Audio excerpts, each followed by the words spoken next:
Heading to Las Vegas to catch the action at Allegiant Stadium?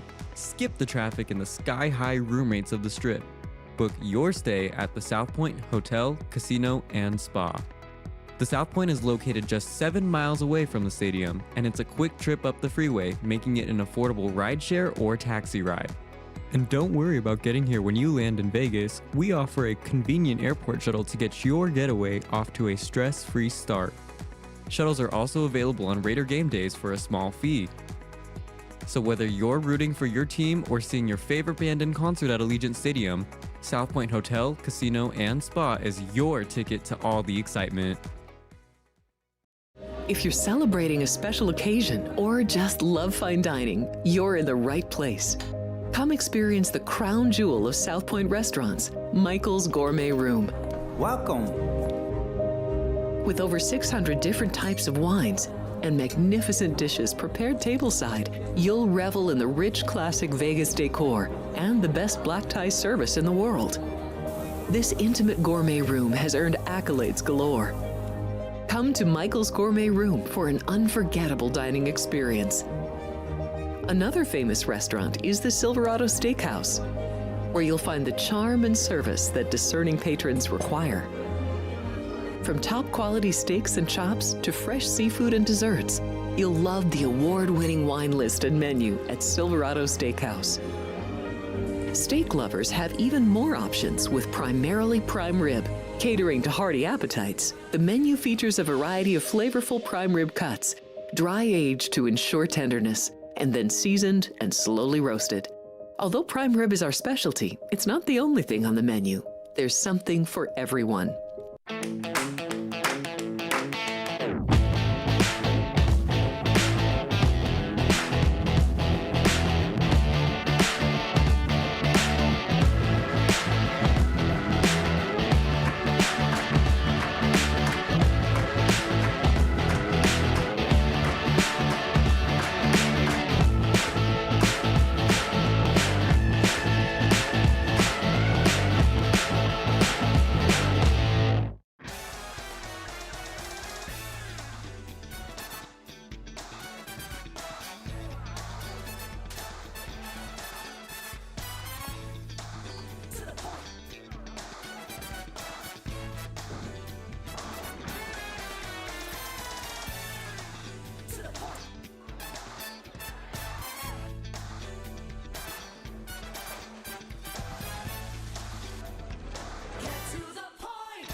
A very happy Monday, everybody. We are back, Sports by the Book, live from the South Point Hotel and Casino. A lot to get to, a weekend recap, plus plenty of best bets for tonight. We've got a lot of hockey games coming up, and we've got one final football game.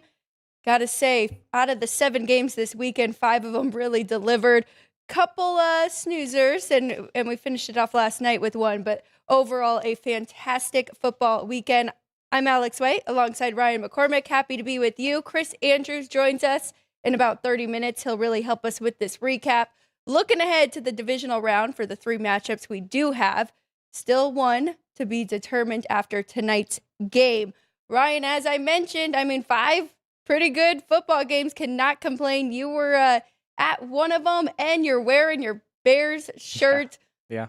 So it was a pretty good weekend, yeah, for football fans. Yeah. Great weekend for football fans. A lot of the games were absolutely what we needed, what we wanted for, what we asked for. Not so much the Oregon-Indiana game. But yeah, every one of them had a bit of excitement. The 4 first games of Wildcard Weekend all had 2-minute or decisions in the final 2 minutes of the game. So, but yeah, to recap the NFL, favorites went 3-2 straight up. Pending tonight's game. We'll see how it goes. But 1-3-1 against the spread. The Bills and Jags did close a pick'em here at the South Point. So did go to Bills -1 for a brief moment and then back to pick. So we'll call that a tie there against the spread. 1-3-1 against the spread were favorites and totals. Both Saturday games went over. All 3 Sunday games went under. And so we'll need Monday night to see where the 6th game goes. But we go every other day. Tonight's an overplay. I see that Jern in the chat likes the over already, but it's pretty low. But I do think the Texans defense will come through here, but what do you think, Alex? I'm hoping for an under. I'm already on the first half under at 19.5. It is down to 19, but it's funny because a lot was talked about these unders in the wild card round, but I did see one nugget that talked about the trend was even better when it was the first time these two teams were matching up. So it is pretty ironic that the two games on Saturday flew over the total, kind of familiar with one another, and weather did not really play a factor in Carolina.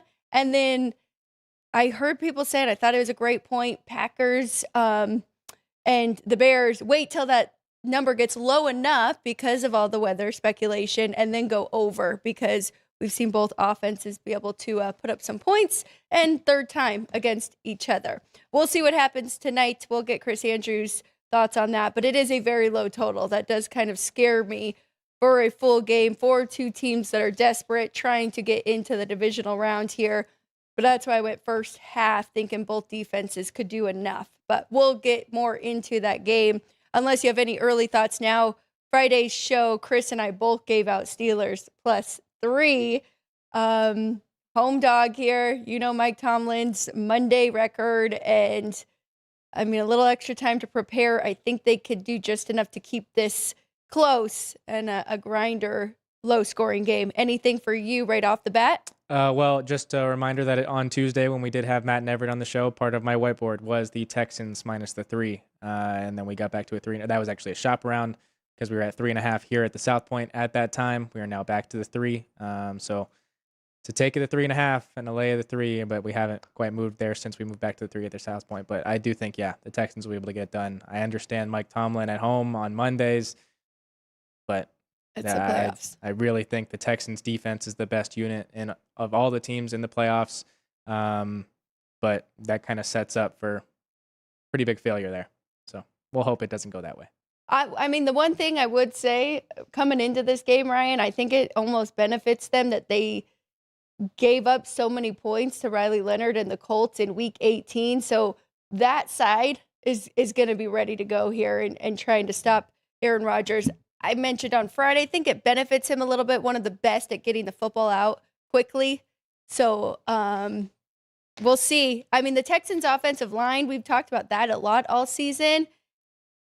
If the Steelers can kind of do what the Patriots did yesterday to Justin Herbert and the Chargers with their weak offensive line, then maybe they can hang in there. But that's why I like the under more first half even more than I like the side here. But let's dive. Yes. Well, we did also want our viewers' thoughts with today's poll. So we got 1, 2, 3, 4. Who's that knocking on the Patriots' door? Your prop play tonight for the wild card closer. All prices and odds via the South Point of this poll. So shortest touchdown in the game, under 1.5, plus 115. That's the 1. Aaron Rodgers touchdown passes in the game over 1.5. There's the 2, plus 180. Combined touchdowns, total touchdowns in the game under 3.5, plus 115. There's the 3. And Nico Collins receptions under 4.5. There's the 4, plus 130 here at the South Point. So you got 1, 2, 3, 4 as your options, 3 unders, 1 over. But let us know your thoughts with today's poll. Very creative. I like those kind of all different angles. So which way are you looking here? Combined touchdowns under 3.5 is wild. But I know a lot of people will be taking a little bit of a pizza money bet on no touchdowns at a pretty good price. And if you had that yesterday in the Chargers Patriots, only 1 touchdown in that game. So you actually had that going for you for a little bit, at least 3 quarters until the Patriots scored there in the 4th. But I'm excited. I hope this one is at least competitive, just like we've seen for majority of the weekend. You brought up Indiana and Oregon. Wow, cannot wait to really recap that one with Chris Andrews. I'm just in awe from this Indiana team and Kirk Cignetti's because that was on display. A lot of things people have been talking about with them not making mistakes. And I think that game really just showed how sound that team really is.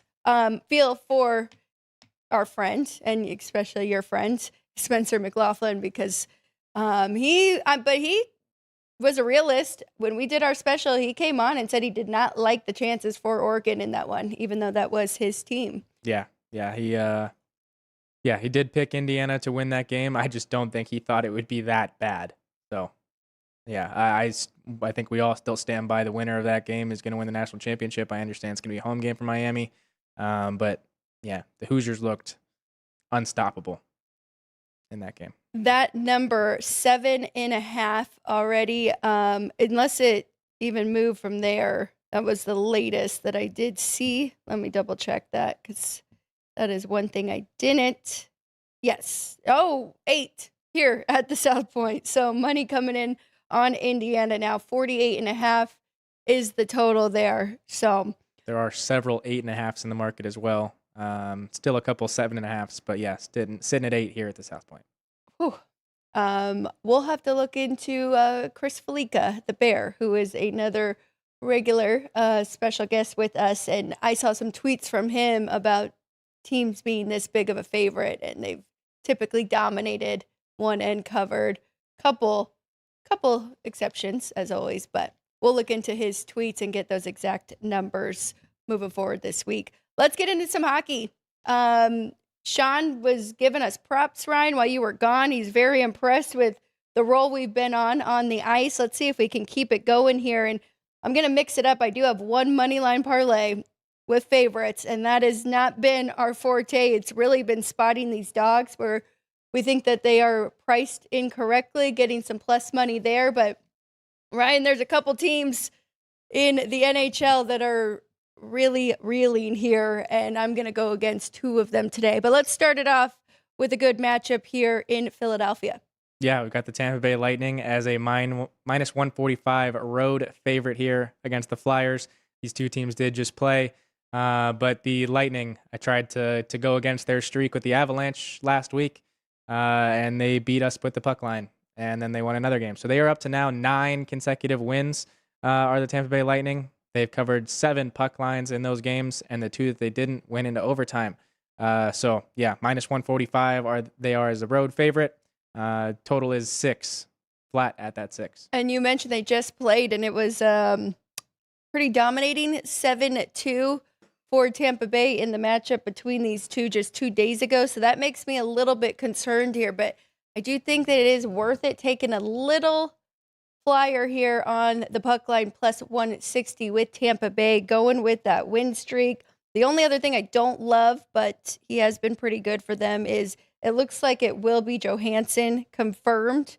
But still, his numbers are very good. 2.83 goals against average, 894 save percentage. Would like that above that 900 mark. But I do think they could get it done here. Plus, if you go back, Tampa Bay's won the last 3. I mean, they've really only given up 2 goals to this Flyers team. It might just be a bad matchup. I typically like to go with that team, the embarrassment factor, the revenge factor, but I think it's a bad matchup. I think you just ride with Tampa Bay here. So if I were to play it, I'd be going puck line plus 160 now. So I guess others are taking that too, because I saw plus 175 earlier on. So anything for you in that one? No, they would just be seconding everything that you just said. I think the Lightning are the right side, but you talk about the embarrassment, losing 7-2 at home. It's the exact same setting. So you would think the Flyers are going to be fighting back, but they did have an emotional win against the Ducks a couple nights ago. Then they lost the Maple Leafs 2-1 and then got their doors blown wide open by this team that's playing absolutely fantastic in the Lightning. So, wouldn't be able to back the Flyers confidently here. This next one, depending on what you have, I might have to stay off of it. I've talked about the Red Wings, me kind of having a bad go with them, betting on them, but I do think there's some value getting plus 120 here. I mean, not to jinx myself, but I think I've been pretty good at spotting the Red Wing spot. So if we're both on them tonight, I think it's a good one. But we got Carolina as a minus 140 road favorite, 120 on the buyback for the Wings at home. Total is 6 with 115 to the over. So I made Carolina minus 107 on the road here against Detroit. I do think they're being slept on a little bit here, a little undervalued. So I think there's value there. It's not the typical 20-cent difference. If you would have jumped in early, you could get plus 128. So then you're right there at the 20 cents. But kind of like them in this spot. At first, I thought it was going to be the young goalie in Brandon Bussey, but it looks like goalie post does have Frederick Anderson going tonight. So should be a great duel between these two, but it's a heavy lean here to the home team. Yeah, these two teams faced off first game after the Christmas break in Raleigh, and that was a 5-2 Hurricanes win. So kind of thinking about, you'd mentioned a bad matchup with the Lightning and Flyers. Right. I was a little concerned that it might just be a bad matchup here with the Red Wings against the Hurricanes. But it is the first of a back-to-back for both teams. Carolina will be in St. Louis tomorrow night, and Detroit has to go to Boston and will be against the Bruins tomorrow night. But Carolina winners of 4 straight, the Red Wings winners of 3 straight, coming off of a shutout win in Montreal against the Canadiens. And another kind of confidence boost is that they got Patrick Kane, his 500th career goal, got the milestone on Thursday. So monkey off the back there, don't have to kind of force the offense, and they ended up winning 4-0 in the next game. So I do think the Red Wings are going to be feeling confident. I don't think they should be plus 120 at home, so it will be a take of the Red Wings plus 120 on the money line here. Very good. Both of these two, a little bit of a streak coming into this one. Carolina 4, Red Wings, as you mentioned, the 3. Both of them unders. Red Wings 4 straight unders in their home games. So we're sitting there at 6. I do think that number is correct, though. Almost made it even a little bit higher. So stay off for me for the total, but I'm with you there on the side. All right, we'll go up to New York, to Buffalo, New York, where the Florida Panthers are it's about a pick 'em. So 115 are the home team, the Buffalo Sabres here at the South Point. Total is 6, and it just moved 125 to the over. Wow. If anything, if you want to ride the Buffalo Sabres with how hot they have been, I mean, I don't know now that they're coming into this one just on 3 straight wins because they had a little bit of a trip up there, but 6 straight home wins for them coming into this one. So it's a pretty good price if you add that in. I thought the number was right. I don't have any play here, and I think the 6, I had over 15, but now over 25. I can't really fault you there. So this is a pass for me between these two. So yeah, you had mentioned that the Sabres have won 3 straight, and they did have a trip up when they were winning or had a 9-game win streak. So they've won 13 of their last 14 games. And you talk about them not winning 6 or not losing in 6 consecutive home games. So I think it's perfectly fine to lay the 115 against a Panthers team that looks like they're falling back into a hole. They haven't won consecutive games in almost a month. They're in the middle of a road trip. And I remember I kind of pointed out last week or maybe even the beginning of January, but they only play 4 home games the entire month of January, the Panthers do. So spending almost the entire month on the road and things kind of falling apart against a team that's playing really well in the Sabres. I think it's a good price here, only having the 115 for the Sabres money line. I mean, injuries just continue to really pile up for the Panthers, right? And no Marchand now in this one tonight too. So yeah, I'm with you. That 220 might be a little tempting there on the puck line. I don't hate it. It's a pretty good price. We'll see what we get at the end of the show. We'll go down to Madison Square Garden from Buffalo. The Rangers hosting the Kraken. Rangers are a minus 135 home favorite, plus 115 on the buyback for the road team. Total is a 6, minus 110 both sides. It looks like Seattle is getting hot again, and I think that has a lot to do with Philip Grubauer coming back, and he has played very good for them. Let me get his actual numbers pulled up here, but 8-3-2, 227 goals against, and a 925 save percentage. On the other side, Jonathan Quick's done a pretty good job stepping in with Shesterkin still being out, and if you look at his numbers right there, 278 goals against, 899 save percentage. So I do like the under here. I made it a lot lower, closer to a 5.5. I'm going to go under that 6 between these two. Sidewise, I'm trying to see if I can make a case for taking Seattle and how they have been playing. Both of these two coming in on a little bit of a losing streak. Rangers 3 in a row. Seattle has lost 2 in a row. So gives me a little bit of a halt there, but I am going to go under 6 between these two. I think that's going to be one of my best bets today. Yeah, you mentioned the streaks that these two teams are on. I am going to kind of use it as a good point for the Kraken. They've lost consecutive games, 3-2 in both games. They went to overtime against the Minnesota Wild, or I might have this flipped. Lost 3-2 to the Wild, and then lost 3-2 to the Carolina Hurricanes, both of which have a pretty good amount of respect in the betting market. So the Rangers, however, have lost 3 straight. They lost 10-2 to the Boston Bruins on Saturday. That is their most recent matchup, so maybe that'll wake the guys up a little bit and they'll be fired up for this game. But they are also playing in Madison Square Garden, where they are 5-15 on the money line this year. So they do not want to be playing at home. They are not good playing at home in MMSG so far this year. And yeah, you mentioned they lost 3 straight, but they've also lost 6 of their last 7 and 12 of their last 17. So getting plus 115 on the Kraken here, I think is a good play. I like it, Ryan. And I keep updating these media numbers. I get the game logs and put them into the program constantly to try to make sure I have the best and most up-to-date number. Their media number won't change. At home, it is 1 goal for, 3 goals against. And I think Shesterkin really helped when they did play at home, at least. And now he's not even there. So you said 1 goal for in their home building. Yes. That's disgusting. So there you go. That gives you more confidence to bet on Seattle here. But I like the numbers. You looking deeper into just the short-term win-loss streak, but looking, last 10 and all of that. So yeah. I think that helps make the point there for the Kraken too. Where are they? Because I know they're right there. Oh, wild card. They're currently in that first wild card spot, but not far behind actually being in the playoffs. So a lot to play for there. Yeah. All right, we'll go up across the border to Montreal, a battle of Canada between the Canucks and Canadians. Canadians are a minus 180 home favorite here at the South Point, plus 160 for the Nucks. Total is 6.5 with a 120 to the under. I've really had to downgrade Vancouver as of late. So I actually have the Canadians more like what you'd see from Colorado, Minnesota, Dallas, one of those teams, Carolina, when they're playing really well. So I've got a minus 230 at home here.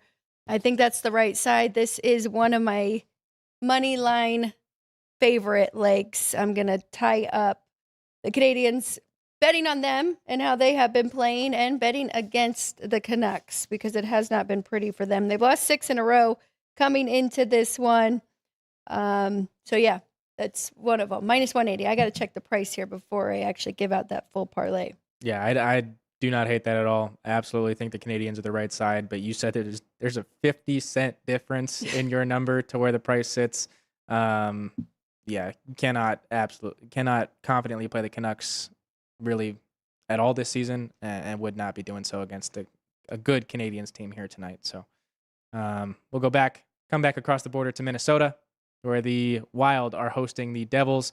The Wild are a minus 165 home favorite, plus 145 on the buyback, and 6 is the total with 110 both sides. This one kind of gives me a little bit more of a pause because whatever is happening in New Jersey, I think they could turn around a little bit easier than the Canucks, but still there's a lot going on there, right? And they've lost 4 in a row. 3 road games coming into this. Now, Minnesota hasn't been great at home. They've lost 3 in a row, and I have kind of knocked their power rating down as well, but I still have them $2 here at home. So I like Minnesota Wild at home with Volstedt up against Markstrom. I think that's a good goalie advantage there with how good Jesper Volstedt has been for Minnesota. So I think this is a good money line favorite to throw in with the other one. As I said, kind of fading 2 teams that have a lot going on right in the locker room. Yeah. The Devils, losers of 4 straight, outscored 20-5 in those 4 games. Losers of 8 of the last 10 and 14 of the last 20 since the start of December. They've also only covered the puck line in 4 of those 14 losses, so a 1-goal game in 4 of those 14 losses. in their last 20. So, yeah, the Devils team really not playing good. The Wild not necessarily playing their best hockey as of late in their last 5-game stretch or 6-game stretch. They're losers of 4 of their last 6. So while I do think the Wild will win this game and hopefully good for your money line parlay, I do think it'll end up being a tight game. Both of these teams kind of fighting to get back on track. Yeah, I could go under too. I do have a little bit of a difference there. I've got under minus 37. So I've got 5.63. So I'd be closer to putting out a 5.5. So tight game between those two. It looks like it's like plus 150 if you tie those two up close to that number. But yeah, I mean, it's odd to me. I could see like the fall, but now that they've got Jack Hughes back, I don't know why they haven't started to pick things up. But we'll see.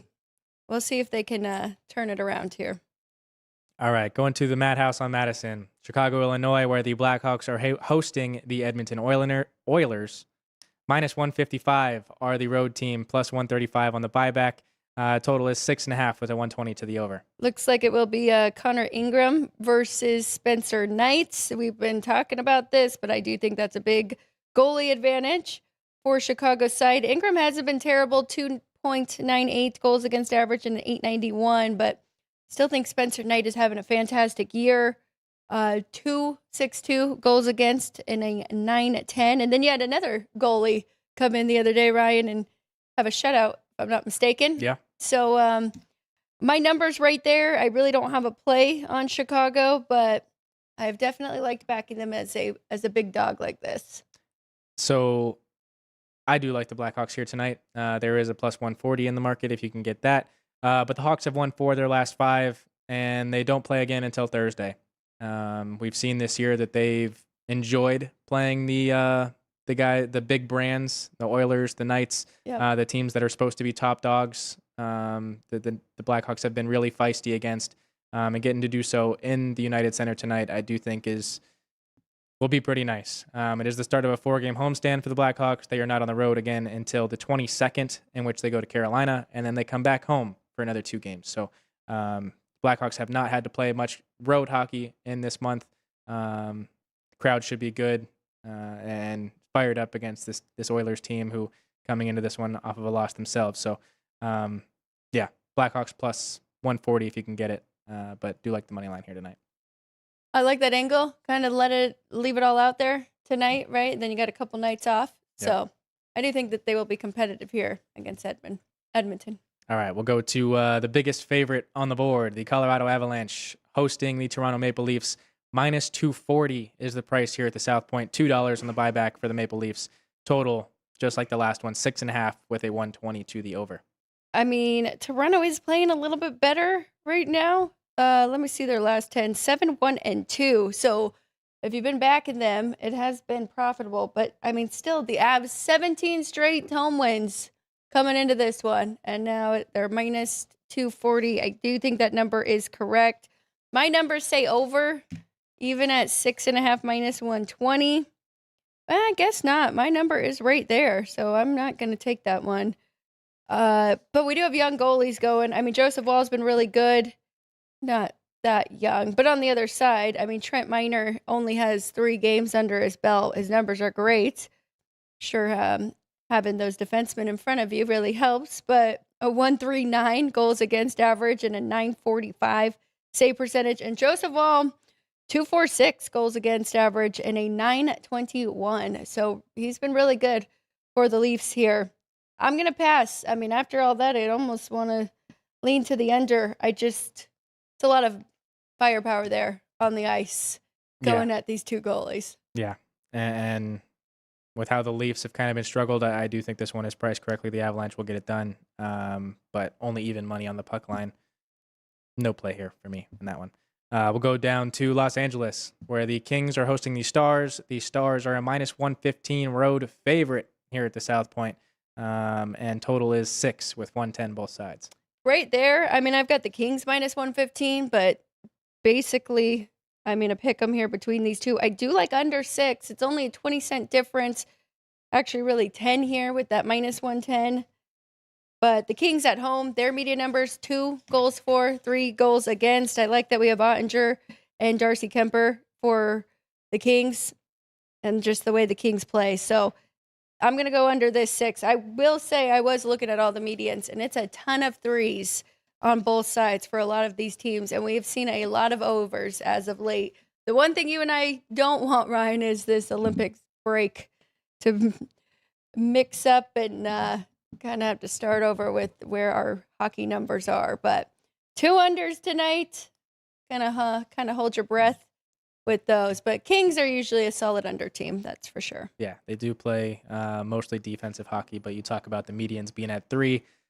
We just can't have a 3-3 game at the end of regulation going into overtime, because then it's an automatic over. But I would not fault you there for going the under 6. Geez, you did just remind me. There's got to be a couple draws that we want to take a look at between this whole list. We might have to dive into that a little bit more, but this right here, I made the Kings -115. They've got the Stars -115. That sounds like it could be. Is it going to be 2-2 or 3-3 is the question.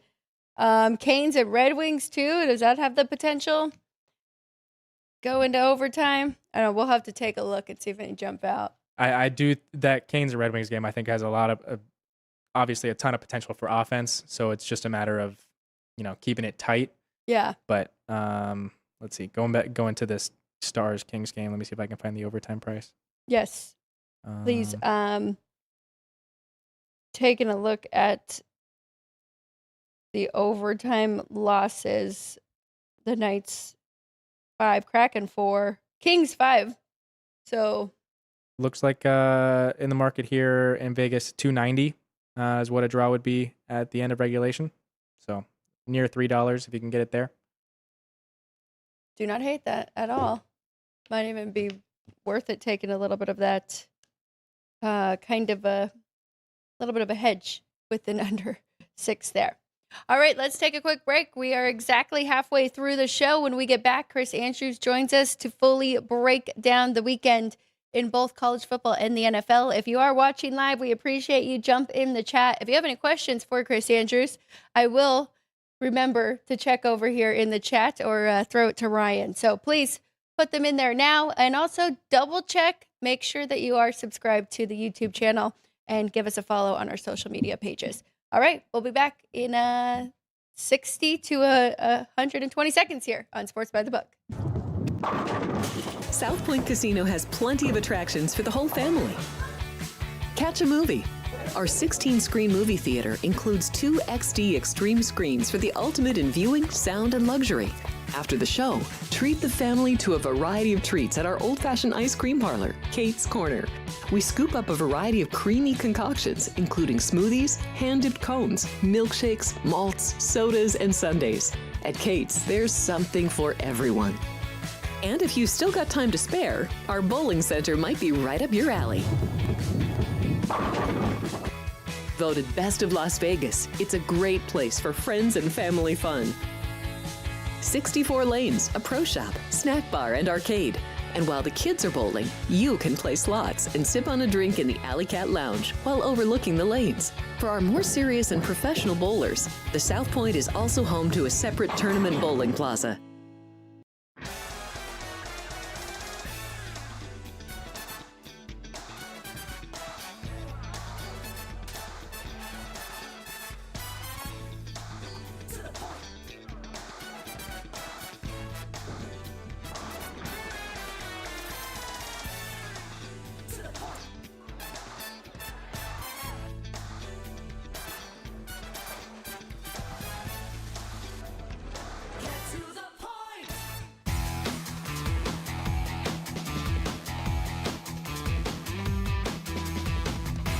Welcome back, everybody. We do have a ticker trivia question for you. It will be below here. If you know the correct answer, put it in the chat.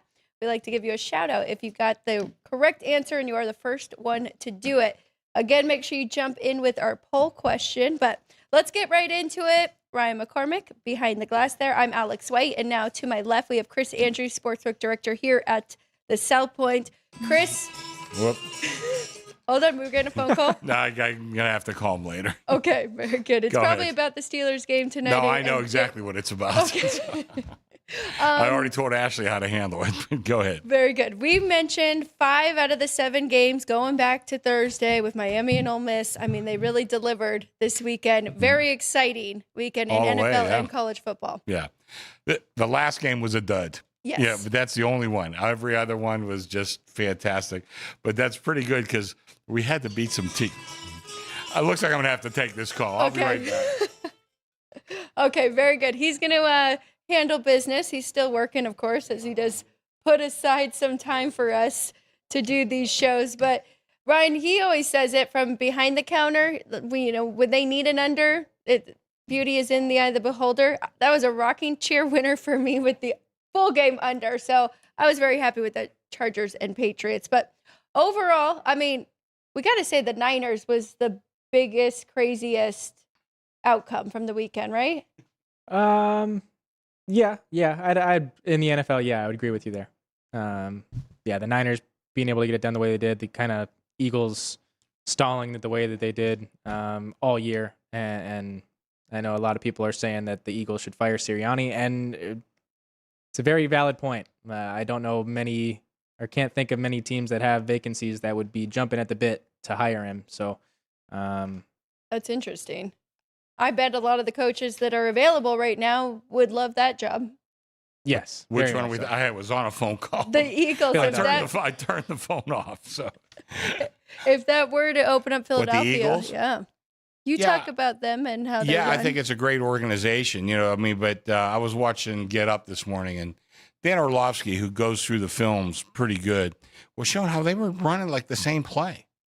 They just, not every single play, Right. but multiple times running the same play, which was pretty much like, okay, just go out, and like no varied formations or, complex motions, things like that, And Rex Ryan was on too. And he's, Rex, of course, a defensive coach. And these are easily defended, But, they do have great athletes there. Yeah.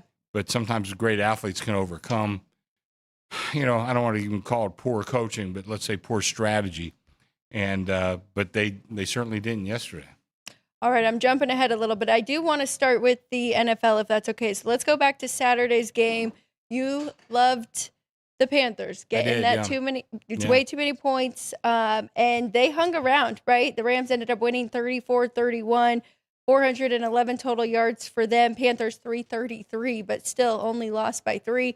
Overall, was that a good result for you guys? Oh, it was excellent. Okay, I talked before I was interrupted there. I talked about we beat some teasers in that last game, but that first game we also beat some teasers. Yeah. Although you could have had a 7-point teaser when the Rams were at 10, you could have got down to 3. But most people bet 6-point teasers. Yeah. And I would just tell you sometimes, just be smart about it. We obviously charge you for the extra money, but I always said, if you're teasing down to like -3.5 or 4, you are just begging for trouble, because that's just not the way football goes. Well, you already need multiple things to go your way if you are making a teaser, right? That's the whole thing, and the difference of betting straight bets. So, yeah, then you're really asking for a lot there. So might as well pay the extra, you're saying, in some of these situations. Well, essentially, let's break it down. What is a teaser? It's a point spread prop. And you're putting together at least 2 point spread, and maybe 3, 4, 5, 6, whatever it is. But it's at least 2. They're point spread props. Take a look. What would that point spread prop be? And I know guys don't like betting favorites, like laying, let's say, for 6 points, it's essentially like laying like around 280-ish, something like that. Okay. Does that sound like value? No. Okay. Depends. Yeah. If it's an 8-point favorite, and you could get it down to -2, maybe -280 is a pretty good price. Right. But if it's a 10-point favorite, and you're betting it down to 4, I'm not sure 280, that's probably not worth it. Right. You know what I mean? So you have to look at it. And don't forget, now you have to get that second one too. Right. And, I see it all the time. A lot of guys cross 0, which you really lose a lot of value crossing 0. They tease totals. Not smart. And you can win. Listen, Alex, you can win any bet. That doesn't matter. But But the fact, in this racket, we're looking for value. The bettors out there, you're looking for value. You don't get much value teasing a total, and you don't get much value teasing through 0, and you don't get much value teasing down to 4. You just don't. It's hard for a lot of people to understand that through 0. Or a straight bet. I used to be on a radio show years ago, and guys, nice guys, and they got, boy, I really don't like the favorite in this game. I'm going to put him in a teaser. You can't bet the dog. You understand that, right? You can even tease the dog to get even more points. Exactly. And on that one, it would have been a really nice. Oh, yeah. You'd be sitting pretty the whole game. Well, okay, so just looking at that game as a whole, and we've kind of talked about the Rams and now some of their weaknesses. Defensively, do you think they've been exposed, or you think that could have been a wake-up call game for them? And I don't think it was a wake-up call. Matter of fact, I'm still doing a lot of work, but the first thing I wanted to look at was that Rams defense. So I went back 7 games, okay? They're giving up 28.3 points a game. They've given up in that time 20 touchdowns. Now, 2 of them, I only count as like half touchdowns because they got the ball off a turnover. So they gave it up like from inside the 20 or so. I think I can't remember exactly, but anyway, if you count those as halves, that's still 19 touchdowns that their defense gave up. Now they played Arizona twice, right? So I mean, and I also did their QBR, their defensive QBR, 65.1. That's terrible. Yeah, that's terrible. So right now, I think this Rams team has a lot of defensive problems, and I said it before on this show. I really think defense kind of controls the play. Not always controls the outcome, but certainly has a bigger part to play in the playoffs than offense does. But we could always find exceptions to rules. I'm just telling you, basically. So like when I made my numbers, I only made the Rams 2.5 over the Bears. I mean, I don't know. Right now, I have just some serious questions about their defense. The Bears, they are at home. It's going to be really cold there from what the early reports that I got. It's going to be very cold. I think this kind of favors the Bears. As a matter of fact, it opened 4 pretty much everywhere last night. I opened 3.5. Now it's pretty much down to 3.5 everywhere now. So I think I was on the right track. And I'll tell you, if I see it dipping lower, I'm going to go lower because I like the Rams I like the Bears right now in this game. And I would tell you, if you could go out there and you could see some 4s, there might be still some 4s in the market. I would go grab that 4 if you're looking to play the Bears. And I think that is going to be the right side. Very interesting. I am intrigued by these first 2 matchups that we do have in the NFC. So, of course, the Rams traveling to Chicago. Yeah. Laying 3.5 on the road, even though we just saw them struggle. My other question is, we saw the Panthers upset them once, and now they played them really tough. Mm-hmm. It's a copycat league. Dennis Allen has been awesome for Chicago. Watch that film. Get some... to slow down that offense too, right? But so we still have some question marks with the Bears. Listen, their defense isn't great either. But they found a way. That was a huge comeback win.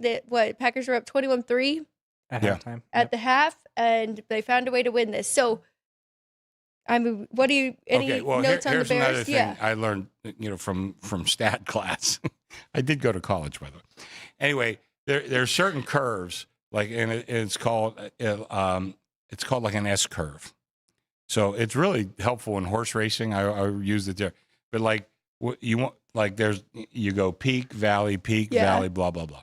Okay. I think you're catching the Rams kind of in that S curve. But I think right now, and let's just talk about their defense. Their defense is down the bottom of that S curve. So yes. I think when you're looking at numbers and I would have to talk to Ed Fang, who, believe me, if I know this, Ed probably has much stronger opinions and probably more valid. But I think if you are looking over 7 games, and I think everything in this league is a small statistical sample, everything. Sure. But again, I think you're going back 7 games. I think you just look, this defense is not what it was now earlier in the year. And I think somehow mentally, people were still looking at this Rams team as having that good defense. It was never great, but it was pretty good. But they're looking at that. But again, if you're looking like at the S curve, goes up, down, up, down. Right now, you're like kind of at a trough right now with their defense. Now, listen, Stafford put up 31 the other day. Is that what it was? 31? 34. 34, okay. I mean, he could put up 44 this week. Who knows? And they're going to win the game anyway. But I'm just trying to look at percentages, trends, things like that maybe could help us make a bet. But right now, I think the Rams right now, I just think are overpriced. And they were overpriced last week. Right. When they were 10 and a half point favorites. You and I talked about it. We both made it like 8.5. And I think they're still overpriced. Now, they had an impressive game in some ways. Certainly Stafford and Puka Nakua. And, oh, yeah. He's fantastic. But that defense just is not performing well. And said it a million times. Anything over 3.5 can be a mountain to climb in this league. And I think you're getting 3.5, or you could even get 4 in some spots with the Bears. I think that's going to be the right side. Now, it's early in the week. I'm still doing some work, but I think that's going to be one of my sides. Total 51.5. Ryan, Big these total. two did not play earlier this year, right? Correct. So if that trend follows, so we talked about the unders, right, Chris? But if it was the first time the two teams had seen each other, which all 3 games on Sunday matched that, both Saturday games were rematches, right? Mm-hmm. And those flew over. Now everybody's going to see both of these teams coming into this one very high final scores, but this might be a look at the under too with the weather. Well, take a look at the weather. Yep. Again, I made the joke the other day at Chicago. It is called the Windy City for a reason, So if it's windy, I do think that hurts the Rams more so than the Bears. But it is going to be kind of equal. But listen, we talk about trends too, and I hate when some of these trends I know are stupid. But a trend, and I just don't know what else to call it. You can see this Bears team getting better and better all year. A lot of it is Caleb Williams, and a lot of it is coaching, Ben Johnson. And Caleb always had the talent. I didn't know that they could coach some of those habits out of him. I really did not. But evidently, so far so good. I'd say Ben Johnson seems to be the right guy for the right job. And this kid's gotten better and better all year. So I think, again, if we're looking at that S curve, I think the Bears are kind of on an upswing. And the Rams defense is not. I would say so. I was kind of thinking about it too, where we don't bet momentum in the NFL, right? But and I was pretty strong with the Packers this weekend, but it kind of left some factors out. Not just looking power rating, but how these teams are playing and how they're playing for their coach, right? Mm-hmm. And all of that has to come into factor. And yeah. And again, momentum can be vague. Yeah. Gary Danielson, who I think is a really smart guy who just retired, by the way, he said there's no such thing as momentum. And that's a very Zen concept. There's no such thing as momentum. There's only what happens. I'm not sure I totally buy into that, and I'm not sure I don't buy into that. But here's the thing. The Bears particularly on offense, not defense, but on offense, they're getting better and better. And the Rams are getting worse and worse. I want to dive into, like you were with the Rams, I want to look at the Bears, how many points they're giving up second half, because maybe that's where okay, I don't know that. Maybe that's a little disconnect, because I was very impressed. The Packers could not move the ball. Yeah. Josh Jacobs was a non-factor in the second half, and neither team really ran the ball well at all. And the Bears, that has been part of their identity offensively. Definitely. But 93 rushing yards, 3.3 yards per game. I think they might have a little more success here against this Rams defense, and that is could be a big factor in this one. All right, let's keep it moving. Let's go to Sundays, unless Ryan has anything to add on any of those Saturday games. He might be holding his thoughts for later in the week. I guess if we're talking recap, it would more so. We kind of brought up the Eagles and that kind of stuff. So looking more at the AFC, do you think that the Bills, we see the Bills as a road favorite in Denver, do you have them there as well, Chris? I made the game pick them. Okay. Again, Denver's one of those hard teams, I think, to power rate because they win a lot of games. They don't win by much. I think part of it is I think a lot of people really have a lot more trust in Josh Allen than they do in Knicks. and I can understand that. But I think coaching-wise, I think I have more trust in Peyton than I do McDermott. And listen, the Denver has a strong home field advantage. I mean, they're my highest home field advantage, which is 2.5 points. I don't have anybody higher than them. But I thought this game's picked. So I mean, I don't love Denver +1, but I did think that they should be the favorite, or I think this game should have been picked, and that's why I opened it last night. But it didn't take long for them to bet me on Buffalo. Wow. So I think we'll see what happens. Mine was probably going to be Broncos 1. That's what I was looking at last night, but before I really finished that. But I mean, we talked about it last week too, though, the war of nutrition here.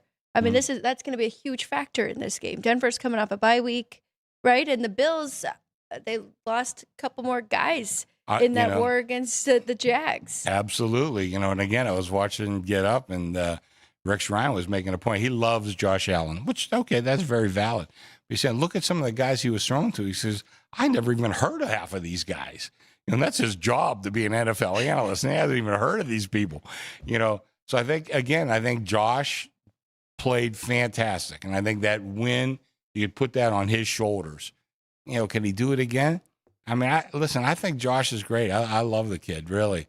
But, man, they're asking a lot of them to go into Denver with, like, kind of a faulty lineup and go beat, one of the best defensive teams in the league, probably about maybe the third best, something like that. Probably no worse than that. It's going to be – I think that's a big call for him to do that. It should be a really good game there. I mean, kind of strength on strength, but we even need to check Josh's health because he got checked for a concussion. Absolutely. He hit his hand. Yes. Just like Matthew And I got another note here. He's on a short week. He's on a short week, and Denver's on a bye, off a bye. I mean, that has to help Denver, I would think. Has to. How was that? How did that play out for you guys? Bills, Jags. That was good. Final result, good. That was good for us. And then the next one, going back to the NFC with the Niners beating the Eagles outright. That was real good. I had to imagine. Why were they betting the Eagles like they already knew the outcome? I don't know, but all of a sudden we got late money on the Niners. Sometimes watch that late money. I saw it go 6, 5.5. I don't know. We went to 5.5 late. We went back down to 5.5, and they were playing me. Now all week they were betting me Philly. I think I opened the game 3.5. So we were up to 6. Yeah. And all of a sudden, guys are coming back. And not only taking the +6, they took the money line, too, on the Niners. Sharp guys. You know what I think it was? Because I got 2 back-to-back reports, right? And it was Trent Williams, active, Lane Johnson, inactive.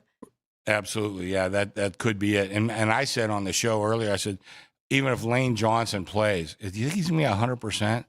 He hasn't been 100% all year. And Carter defensively, well, I mean, Lane he Johnson played. Was a Liz Frank injury, right? Like that takes some time. I go back and think of Greg Odom, basketball player. That cost him his career, pretty much. Those can be bad injuries. So you were right. Yeah, even if he played, was he going to be 100? And then, of course, he didn't play. So that's interesting. Now the Niners have to go to San Francisco, which we just saw this in Week 18. Yeah. But Shanahan, I mean, very impressive what he did. And it's funny you brought up the Eagles and how they were going through kind of the plays they were calling. If you looked at Kyle Shanahan on the other side, he just had highlighter all over his play sheet. They were just like trying everything, right? That option pass. Who was the guy that threw the pass? Juan Jennings. He was a 4-star quarterback coming out of high school. And I'm sure, obviously, they knew that because he threw a hell. Now that also was a hell of a catch by McCaffrey, But that was a great play. And again, Dan Orlovsky is very good breaking down film. Show how he set that up on 1st and 2nd down by doing this, that, and that to set up that 3rd down play. And that's the play of the playoffs so far. I think that was a great execution. Great play design by Shanahan. And again, Robert Saleh, and I know they gave up some points, but Robert Saleh, who's always been a great defensive coordinator, and the Jets can ruin anybody, so you guys just got to toss that out. He's a terrific defensive coordinator, missing his 2 best players virtually the whole year, but this guy's done a hell of a job too. And really that organization, that's one of the best organizations in football. That is just top notch. How they've gotten this far considering all their injuries and everything that's gone against them. I mean, let's not forget, Purdy missed half the year too. Right. We forgot about that. Yeah. But they brought in Mac Jones, and this kid performed extremely well. Made himself a couple $1 million, I guarantee. I'm sure. Probably more than a few million. But they really did a fantastic job. I don't know. It seems, I only made this 7, and we're up to 7.5. I made it originally 6.5. Then I was looking, no Kittle. Yeah. Short week. Seattle coming off a bye. I don't, the scheduling, the NFL's not going to listen to me, but I think that they could have scheduled that a little better. But I think that hurts the Niners. And, how much can they overcome? Playing the team that I think is the best team in the league. I agree. So I opened at 7. We're up to 7.5, and I could see the move. I'm not looking to jump in on the Niners.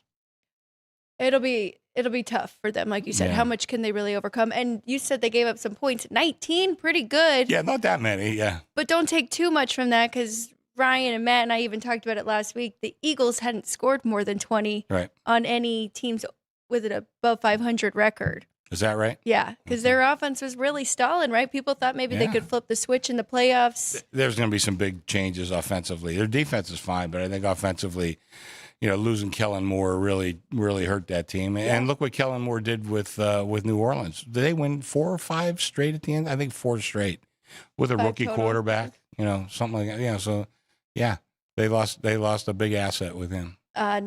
So another little factor, kind of looking at the box scores and stuff, but Eagles dominated time of possession, 35-39 Wow. to 24-21. If that kind of plays out against Seattle, they're going to score offensively, right? Well, they have the weapons and have been working. I don't know. It's a big number again. Yeah, they're in the tough playoffs, this week. but- They're in tough. Okay, and then, of course, now we do have the Patriots with the win. 16-3 over the Chargers. Took a while to get that first touchdown from either side. Yeah. Both defenses were really good. Chargers could not do anything offensively. Now that sets up for the Pats will either host the Steelers or the Texans tonight, depending on what happens. Yeah, I got the Pats. These are just I don't want some guy to come in and knock on my door tonight and say, hey, you said no. This is right now, before seeing the games. I would have New England 6 over Pittsburgh and 3 over Houston. 3 over Houston. Okay. Yeah. But, they again, terrific coaching job from Vrabel and, and even Josh McDaniel, their offensive coordinator. They didn't put up a lot of points, but they did what they had to do to win the game. And he's a terrific offensive coordinator. Well, remember on Friday, I was really looking into the Chargers and their last 7, and their defense has been pretty stingy. So they did just enough. Looking at that total yards, Drake May had 268 passing yards by the end there. He was sacked 5 times, though. And Justin Herbert sacked 6. They really couldn't get anything. He couldn't get going at all. That offensive line, their woes really showed up again in this game. Goes back to the coaching. I'm very impressed because, looking at PFF and all these things and hearing people, it was the Patriots don't have that good of a pass rush. Shouldn't really hurt the Chargers too much. Oh, they blitzed almost half the they blitzed almost half the snaps and were very good, dominated that one. All right. So we're still at 3 for tonight's game. Mm-hmm. Open 3.5, moved to 3. You kind of just been there, or has it been a little bit? I think we went back to 3.5. Oh, no. Oh, God. I'm glad you're reawakening me. Yesterday, we had some big wise guy play on Pittsburgh. Okay. Went to 2.5. Oh, wow. Well, like I said, we don't juice numbers here, so we went to 2.5. They laid it right back. I want anything but a 3 tonight at this point, so 3 would hurt us pretty bad. But we're doing something. We've got some things to offset that. I put up a prop today. Will the Texans win by exactly 3? And the no is minus 550, which it should be a lot higher than that, but I need to get off some of that 3. Like I said, we're at the end of a long week. Yeah. Not so much a ton of games, but a ton of big games. So I got a lot of money going. Minus 2.5. I had plus 3.5. So looking to get off that 3 a little bit. Okay, so will the game land 3 no is minus 155. Minus 550. Minus 550. Okay, Minus you said- 155. There'd be a line all the way out to Silverado Ranch Boulevard. And plus, you do have some props going tonight, too. Oh, yeah, we got a lot of different- props, which we always do. Yes, and we actually put some of them up for our poll question. Mhm. Hopefully people jumped in. It looks like we got some votes What's the trivia question? in that one. And Ryan, did anyone ask Chris Andrews any questions? Not necessarily a question for you, Chris, but we did get a super chat from Sean Higgs letting us know that we need to get you a new tie. No. That it's a homer tie. And also a shout out to Hey, Kenneth Gainwell. Sean. Anytime touchdown. I'm sure he's probably listening. Hey, Sean, if the Steelers win tonight, I'm ordering a new tire, maybe more than that, from Amazon. I already checked that out. I'm not putting the eyes on it because I'm not ordering it early. But if they win tonight, because I wore one last week, I got this one, I'll have another one next week. So He's pretty sharp, and he's good at I those like anytime Sean. touchdowns. So he said Gainwell. Yep. Plus 215. That's what I was. Yeah. No, Sean's a good guy. I like him. Thank you. We appreciate that super chat. Well, it's going to Chris then his tie. But if he said if the Steelers do win, he is getting one. And then was there another question, or that was it for Chris for today? I think that was it. Really, yeah, looking at those. But Chris, you were asking about today's trivia. It is a hockey question today. So the current record in NHL history for most consecutive games without taking a shutout loss, or was set on this date in 1983 by the Quebec Nordiques, 230 straight games without a shutout loss. So Wow. the current record is 264 games. The question was, which team holds that record? So this would be after 83, after the Nordiques. Yes. Oh, my God. Jeez. I would have to say, I'm going to guess Detroit.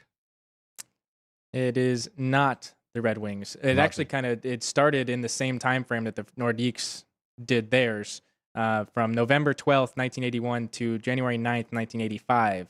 Okay, and Edmonton. It is still a Canadian team, but not Edmonton. Jeez, okay. I'm 0 for 2. Okay. You want to tell me, or are you going to wait till everybody answers? We do have a correct answer from JR, but we can give a little more time. Okay. We didn't talk about college yet. We do need to talk about the national Okay. championship that is set. Yeah. And your overall thoughts on that Indiana Well, I opened 7. win over Oregon. And that's another thing. On Friday, you and Vinny both talked about projected what you could be Yeah. the point spread. But with that game we saw in the Peach Bowl, Yeah, boy, there. I talked to a friend of mine the other day, pretty good an analyst, judging talent and all that sort of thing. And it has a pretty good backlog. He says, the way this team plays, you have to put them among the greatest teams of all time. Really, you look at, the quarterback, Mendoza. I mean, he has multiple games with more touchdowns than incompletions. It's That's insane. unheard of. And, they play hard, they hit hard. Now, they're not the only, not the only, but one of the chances for Miami is they have to be able to beat them at the line of scrimmage offensively and control the pace and just not give Indiana the ball. And listen, it's sports. We see upsets happen all the time. Could that happen? Yeah, absolutely. We opened 7. We're up to 8. Next stop, who knows? Next stop's going to be probably 8.5 because, I haven't seen any resistance yet for Miami. So, Did you see Chris Felica, his tweets?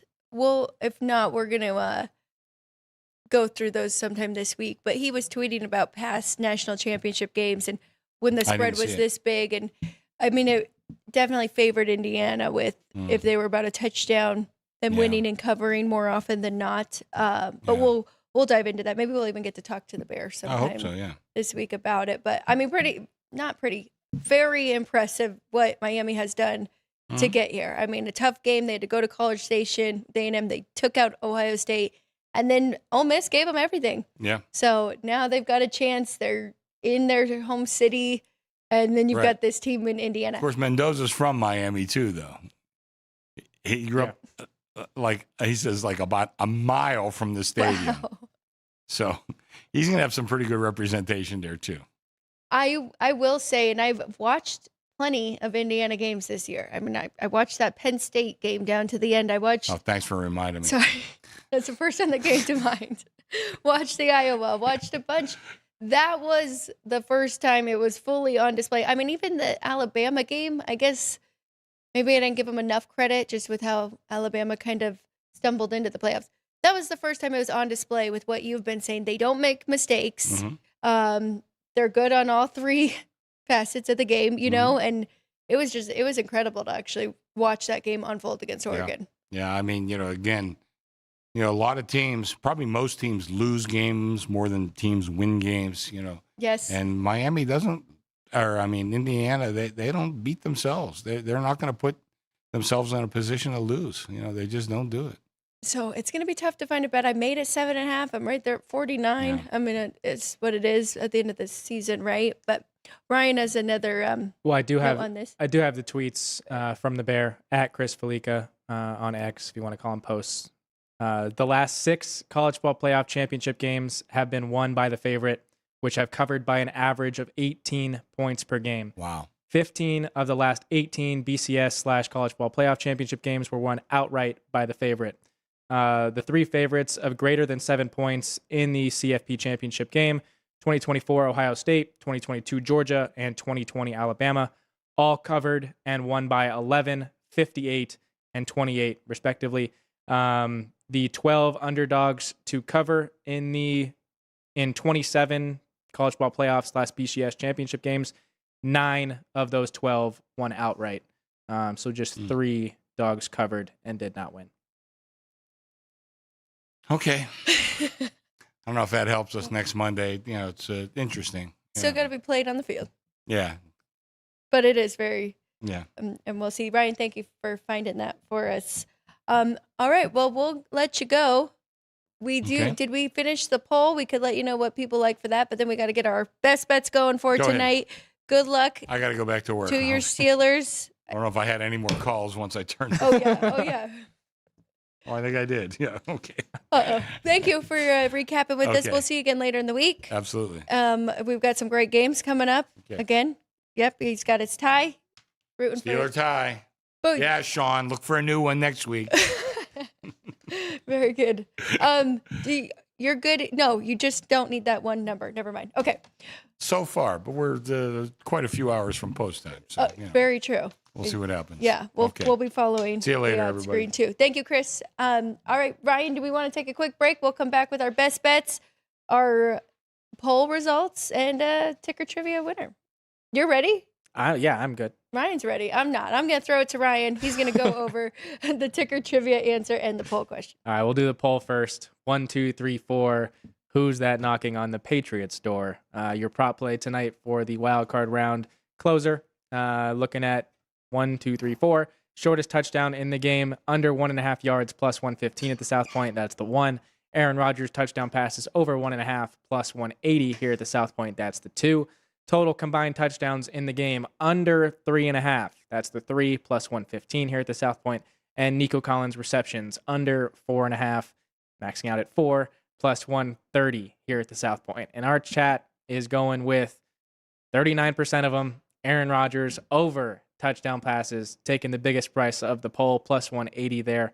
I think Jern might have convinced them all to start the episode saying that he was on the over, but thinking that the Steelers will at least get 2 touchdown passes from Aaron Rodgers in this one here tonight. And then go into our ticker trivia presented by City Light Shine, available at Lee's Discount Liquor, Total Wine, and here at the South Point Hotel and Casino in Las Vegas. It, again, was a hockey question for you guys today, and it reads, establishing a new league record for non-shutout losses. The NHL's Quebec Nordiques played their 230th consecutive game without being shut out on January 12th, 1983. On this date, about 43 years ago. Bearing the current record of 264 game streak without a shutout loss, which team presently holds that honor? And JR did get it right, and establishing their own streak during that same Nordiques run. The Calgary Flames bear the current league record of 264 regular season games without taking a shutout loss. The Nordiques' run spanned from February 10th, 1980 to January 12th, 1983, and the Flames started that run in 1981, November 12th, 1981 to January 9th, 1985. So shout out to JR with the correct answer of Calgary Flames getting that having the current record of not taking a shutout loss in 264 consecutive games. Jeez, when you said another Canadian team, that was the first one that came to mind, but I really didn't have any conviction with that. Of course, JR jumps in. Yes. All right, Ryan, you want to kick it off? Do we have anything else before our best bet? I don't believe so. Okay, there we go. You want to start it off for us? Sure. On I've this got Monday? 4 plays on the ice, all of which are plus prices, and then the lone favorite is in the football game because I said it a week ago. But we're going with the Detroit Red Wings plus 120 at home against the Carolina Hurricanes. I did convince myself to lay the puck and a half with the Buffalo Sabres. If you want to just take the money line, minus 115, don't fault you. But getting 220 there at home against the Panthers. Seattle Kraken plus 115 on the road in Madison Square Garden against the Rangers. And then the Chicago Blackhawks at home. It is a plus 135 price here at the South Point. There is plus 140 available in the market there. But Blackhawks getting it done at home against the Oilers. So Oilers, 4 plus prices in the NHL. And then I'm going with the Texans minus the 3. Hopefully it doesn't land there for Chris's sake. But yeah, definitely thinking the Texans get it done tonight. And then Chris will not get a new tie, if that is. I think he said he was hoping that would bring him some luck. I wonder, Ryan, if you have to go up against Holy Water tonight, because I got my Pope's luck on Saturday, so true, very true. Okay, for me, on Friday I did give out Steelers plus 3, but my best bet in this game is the first half under. I'll give out 19 because that is where it currently is. If you follow Sportsbook Wire, which you should be on X, then you would have got 19.5 earlier this weekend. And then a couple on the ice there for me. We're going with 2 unders that I really like. I'm going under 6 in the Kraken and the Rangers. Do trust both goalies, and Seattle's been playing really good with Grubauer there. I'm going under for Dallas and the Kings. Dallas has been struggling more offensively as of late, so Ottinger back there in net for them too. I said my money line parlay. I'm taking a shot. We'll see if it gets there for me, Ryan. We're going Montreal plus Minnesota, about plus 150. I think there's plus 140 if you don't have a great book like the South Point. And then a little pizza money here. Tampa Bay minus 1.5 plus 175. We're going up against revenge and embarrassment here, but I think Tampa Bay keeps their win streak going. I think we might get there with winning by 2, even if it's an empty net goal there. But all right, that's it for me on this Monday. Thank you, everybody, for jumping in. It's just noticed that about the Bills and Denver this week, under 46.5. Joey B likes that one, winning an ugly game there, which could definitely see that. All right, Matt and Everett joins us tomorrow. Looks like we'll have our answer. Who will be going to New England to play the Patriots. I'm sure Matt will be fired up for that one. So us 3 will break down all 4 of the divisional games tomorrow on Sports by the Book. We will do that live, probably pretty early in the show. So 10 a.m. Pacific time. And then you can also find it on the YouTube channel. We'll split that up for you for all of our football fans. But Ryan, good luck. Keep it going. As I mentioned, we want to knock on wood, but you and I see in the hockey board very well right now, so let's keep it going tonight. Thank you, everybody. Thank you for watching live. Thank you for hitting that like button. Please share the show, subscribe to the show. We'll be back tomorrow. Thank you to the crew and Jerry, Sean, Vince, and Andrew. For Ryan McCormick, I'm Alex White. We'll see you guys again tomorrow here on Sports by the Book.